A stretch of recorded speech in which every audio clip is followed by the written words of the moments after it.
When we moved into our new house, we kept hearing strange noises. You know the kind, I mean little scratching sounds coming from inside the walls late at night. My wife and I just assumed it was mice. It's an old house after all. We set a few traps, thought nothing more of it, and tried to settle into our new life. We figured that was the end of it. But a week later, my 6-year-old daughter, Lily, woke me up in the middle of the night.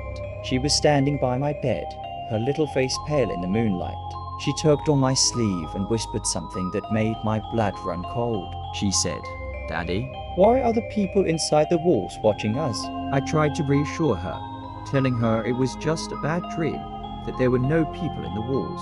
But the look in her eyes, she wasn't dreaming, she was terrified. After that night, things got weirder. It started with small, easily explainable stuff. A loaf of bread I could have sworn we just bought would be gone from the counter. A half-eaten bag of chips would vanish from the pantry. My wife and I would bicker about who ate the last of the cookies, each of us blaming the other. Then, Lily's toy started moving. Her favorite teddy bear, which she always left on her bed, would show up in the living room. A doll from her room would be sitting on the kitchen table. We chalked it up to Lily being a typical kid, carrying her things around and forgetting where she left them. But she insisted she hadn't touched them. She'd say the wall people were playing with them. It was getting harder and harder to dismiss. The real turning point came a few weeks later. The house was completely silent. My wife and Lily were fast asleep, and I was up late, trying to get some work done. That's when I heard it. Faint footsteps, not on the floorboards, but inside the walls.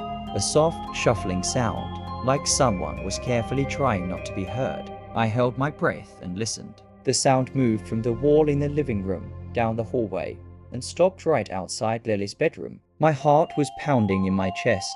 I crept over to the air vent in the hallway, the one closest to her room, and pressed my ear against the cool metal. And then I heard them. Whispers. They weren't just random sounds. I could make out actual words, sentences. They were repeating things my family had said earlier that day. I heard a distorted echo of my wife asking what we should have for dinner. I heard my own voice, muffled and faint, telling Lily a bedtime story. They were listening to everything. I knew I wasn't going crazy. The next day, I bought the smallest spy camera I could find online. It was no bigger than a button. That night, after everyone was asleep, I carefully placed it inside the air vent, angling it towards the darkness of the ducts. I connected it to my laptop and sat there, watching the grainy, black and white feed. For hours, there was nothing but empty, dark space.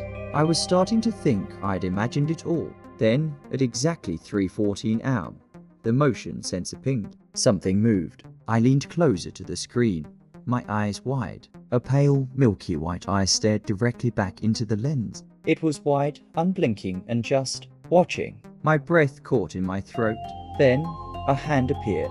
Long, pale fingers with dirty nails reached out and gently touched the inside of the duct, right below the camera, before retreating back into the darkness. Someone was living in there.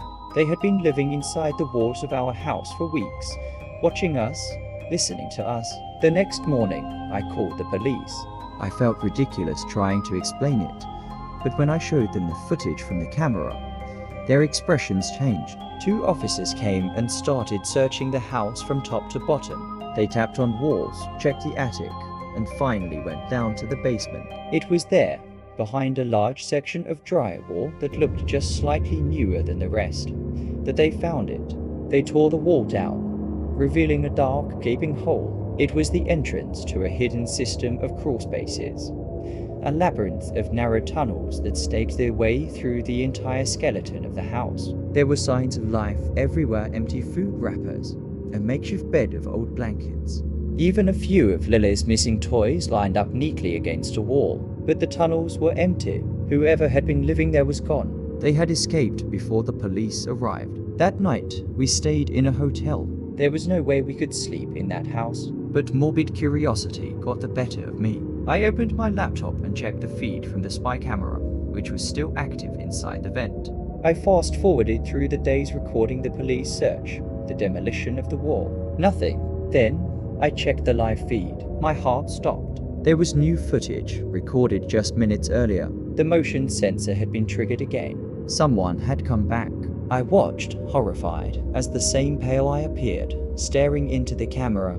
But this time, a mouth came into view, pressing close to the vent opening. A raspy whisper came through my laptop speakers, clear as day. It said, "You shouldn't have told the police. We like living with you. Thanks for watching. If you enjoyed this story, don't forget to hit that like button and subscribe for more chills every week. Stay safe out there.